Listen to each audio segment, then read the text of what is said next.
Spin-off games. Well, most often, they tend to be at least alright, and oftentimes great.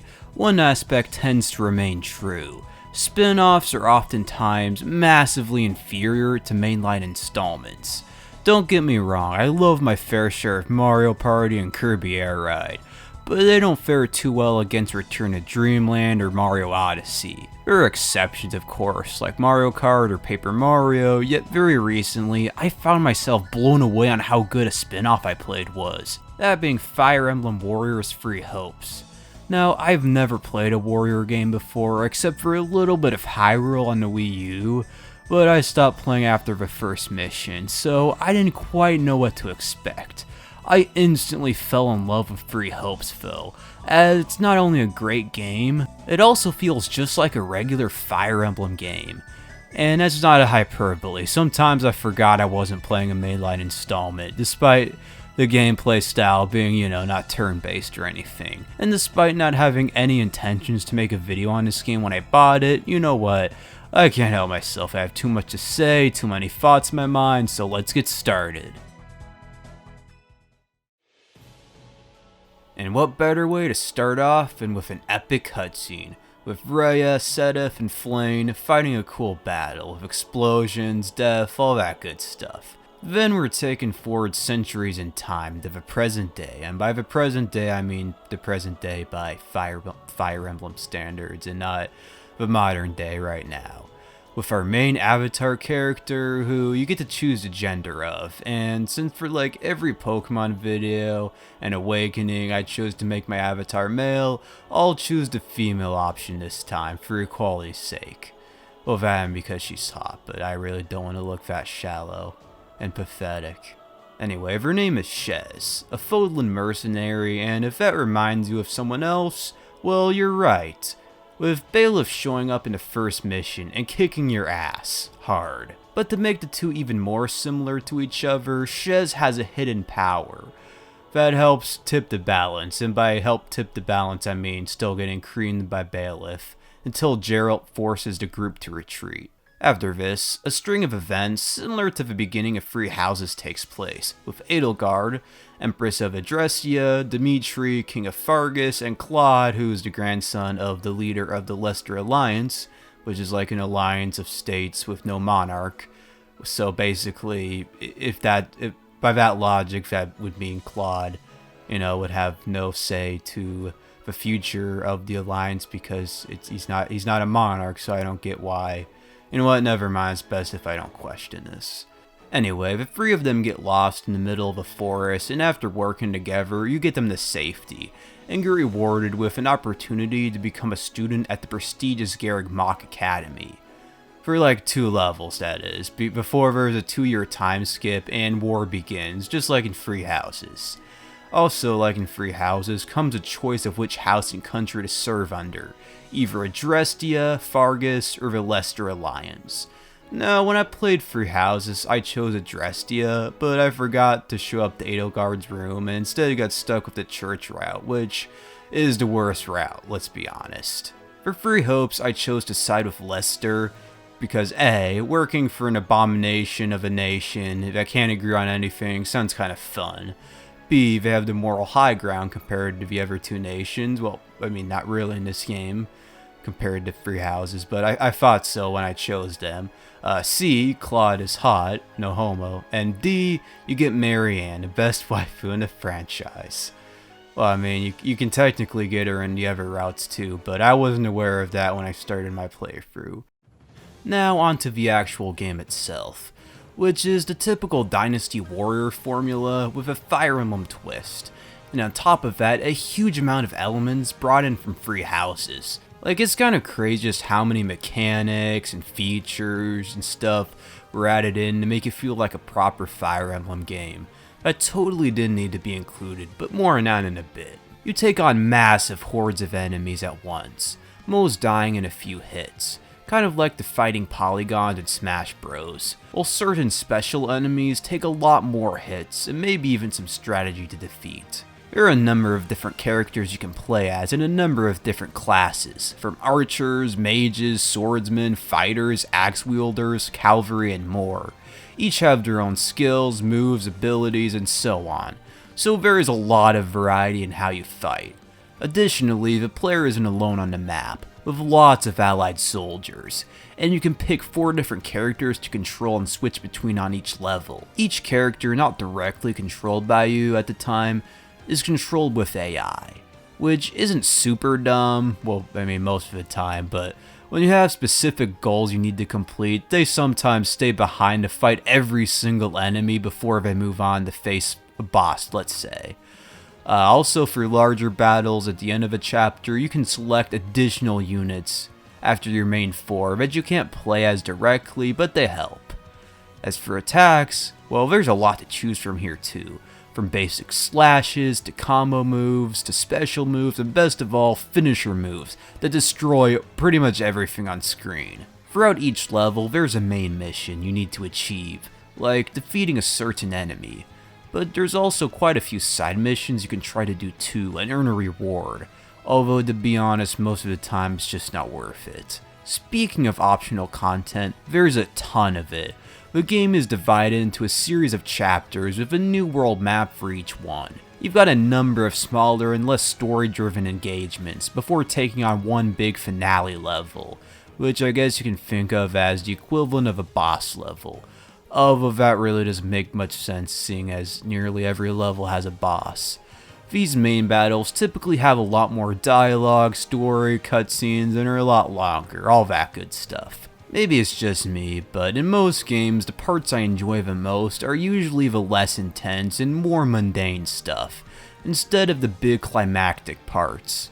On top of that are optional paralogs, which focus on a specific character and reveal more of their backstory and other things about their lives. And lastly, the world map has these spots where you can get different materials or other neat bonuses, which brings me to the camp. Now, you know all the insane levels of content and customization free houses had? You know, cooking meals, training, chores, and skill mastery. Well, almost all of that returns in Free Hopes, which is a crazy amount of dedication for a spin-off game. Like, there's almost as much dedication put into this game as a full-fledged installment. No, I'm not saying spin-off installments have to be bad, but you don't see Mario Tennis having 40 hours of content, an utterly insane amount of dialogue, quality voice acting, and a whole catalog of different items. Most of it is for the better, especially level ups, class upgrades, and new weapons, since they give the player something to work for and look forward to. It's worth noting too that there's this guy where you can literally buy level ups with gold from him, and on top of that, it's fairly cheap to do so. However, your party can't exceed the level of the highest leveled in the party, so it can only go so far. Support conversations come back too. And I'm gonna be honest, while I appreciate the effort that went into writing and animating them, I feel like a problem with more modern Fire Emblem is how long support conversations last. I can't be the only one who thinks this, can I? In conclusion, the time, effort, resources, and money put into Free Hopes are way more than was necessary, which gives me a slight bit more respect for Nintendo. Now, if they'd only address Joy-Con drift and stop copyright striking everything, we'd be golden. Choosing what house to play as is a fairly difficult decision because not only do you not get to play as certain characters, but some of those in other houses you didn't choose will meet some, not so great fates. But no matter what house you choose, there are ways to get certain members from the other houses to join your party. At the beginning of battles, the player can implement battle strategies to help make the battle easier, and some of these make enemy generals switch side and join your party after the fight's over. Most of these are the fan favorites from all the houses that you don't want to see die, like Bernadetta, Linhardt, Marianne, all those guys. A multiplayer mode is available as well, which runs fairly well, I admit, and I played a little bit of it with my sister, so that was fun. To get back to the story, remember that strange power I talked about Shez having earlier? Well, while Bailiff's comes from Sufis, Shez's power comes from this deity named Arvel. However, not much is directly stated about all the nitty-gritty details of why Shez has Arvel in them, or who their real parents are, which is a bit disappointing. Arvel is a helpful guide throughout the journey, giving good advice that Shez takes all the credit for. Although, to be fair, it would sound kind of weird if you told someone you got advice from a voice in your head. On the war front, the Golden Deer go from place to place. Edelgard seeks to depose the Central Church, and despite the Alliance being neutral, they get invaded Belgian style, when you push them back and invade Adrestia. But then the Elmyran Empire invades Leicester from the east, so you go take care of that, and Claude kills his half-brother. Then Claude reforms the Alliance into a federation, becomes king, and then forms a new alliance with the Adrestians and goes to war with the Kingdom and Central Church. Throughout the adventure, Bailiff and Geralt remain steadfast rivals of the group, with Bailiff being a huge pain every time them and Shez come to blows. Eventually, both Bailiff and his father Geralt can be recruited, which might be the best thing ever. Although there's this whole build-up with Sufis' power coming through Bailiff at various points, and Sufis even talking to him, but never really leads anywhere, which is a bit strange. Well, I mean, it does a little bit, but, you know, I would think that there'd be a bit more explanation. You fight on all the way to the capital, defeat Dimitri, but then another interruption takes place back at home. Those who sliver in the dark. They're not too important in this route, so I don't feel the need to explain their history and all that.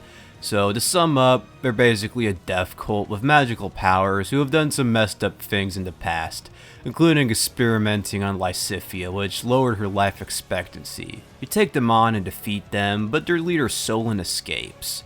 After this, Shez gets taken over by a mysterious force that causes them to try to kill Bailiff, and in the next chapter you have to rescue them before they get killed. When that's done, Shez offers Solon as a blood sacrifice. Then Shez, along with the other 3 house leaders, get trapped in a weird dimension. The 4 of them now have to work together to escape from Arvel's creator.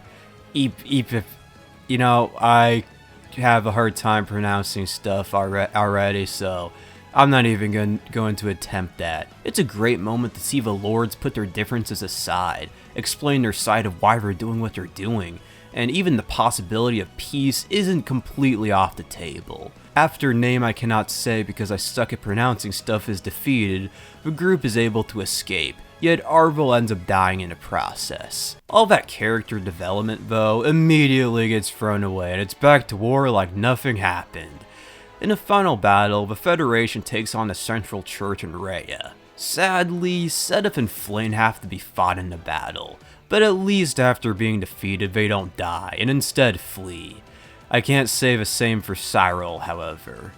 The final battle is fine and all from a gameplay perspective, but from a story perspective, on the other hand, well, let's just say you better have already played Houses, or else you wouldn't really understand how Rhea, who Rhea is or what she's done, because to a newbie this must all be very confusing how vaguely her and the church's misdeeds are mentioned. Same with those who sliver in the dark. In any case, the final cutscene after defeating Rhea is pretty cool. Now, the ending is kind of disappointing, at least, again, from a story perspective. All 3 routes have very open-ended epilogues, to say the least. In all of them, there's no definitive end to the war, and the story ends on a cliffhanger. Now, my opinion is a bit mixed. For one, I do like the idea of an open ending, and the idea of peace between the 3 nations, without the other characters and the other 2 you didn't choose dying, sounds great. At least in this route, though. The other route endings are a bit different and a slight bit darker. The issue, though, is how anticlimactic it feels, and more importantly, way too much goes unresolved. Sufis never takes control of Bailiff ever again, or really has much of a role in the story, so I imagine those who never played 3 Houses will be super confused if they played this game first. And also, with the whole Arvel thing, I mean, there's a bit more mention about them in other routes and other optional content, but I kind of missed out on that, so I had to look it up on the wiki. So yeah, to conclude, Free Hopes is a great experience, full of content, fun mechanics, a great fleshed out story for the most part, and addicting gameplay. Again though, it falls off hard towards the end. Like, after I was done, I felt more like I quit the game than I finished it, with how anticlimactic the ending is. A lot of people suspect that DLC would have come out at some point that pad things out, but sadly that never came. Well, I mean, this game's only 2 years old. I just realized now that this is probably the newest thing I've ever made a video on, and it completely slipped my mind. Well, anyway, I hope everyone watching this has a great 2024, and I'll see you all later.